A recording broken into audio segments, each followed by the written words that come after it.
দর্শক, ভোরের পাতার ফেসবুক পেজ থেকে আপনাদেরকে স্বাগতম। জানাবো 14 এবং 15 ফেব্রুয়ারির যে ইজতেমা রয়েছে মাওলানা সাতপন্থী অনুসারীদের, সেই ইজতেমার সর্বশেষ খবর।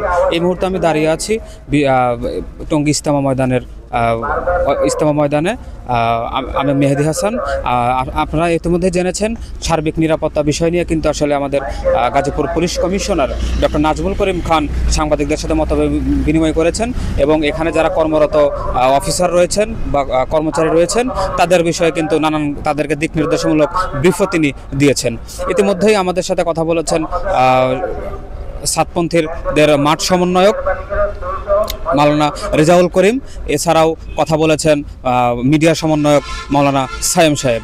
আমরা ইতিমধ্যে কনফার্ম হয়েছি যে আগামী আজ বাদ আসর থেকেই পাকিস্তানের মাওলানা হারুন সাহেবের আহ্বানের মধ্য দিয়ে এই বিশ্ব ইজতেমার সাতপন্থীদের ইজতেমাটি আসলে শুরু হতে চলছে।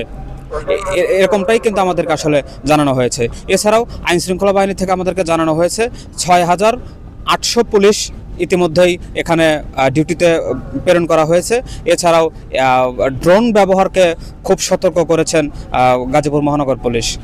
পুলিশের অনুমতি ব্যতীত কোনো প্রকার ড্রোন ক্যামেরা কেউ চালানোর সুযোগ নেই বলেছেন উনি। এছাড়াও ফুটপাত অপসারণ এবং রাস্তার যানজট বিষয়কে কেন্দ্র করেও কিন্তু উনি অগ্রণী ভূমিকা পালন করবেন বলে সাংবাদিকদের জানিয়েছেন। এছাড়াও উনি আমাদেরকে আরও বলেছেন সাংবাদিকদের প্রত্যেকটা বিষয়ে যেন সাংবাদিকরা বস্তুনিষ্ঠ সংবাদ প্রকাশ করতে পারে, সেই দিকে সব দিকেই উনি আইনশৃঙ্খলা বাহিনী থেকে নিরাপত্তা দিবেন। এছাড়াও সাদা পোশাকে গোয়েন্দার নজরদারি বাড়ানো হয়েছে এবং হেলিকপ্টারের মধ্যে দিয়ে হেলিকপ্টারে কিন্তু করে আকাশে থেকে র্যাব কিন্তু টহল জোরদার করবেন। আসলে এই ছিল ইজতেমার ময়দান থেকে সর্বশেষ।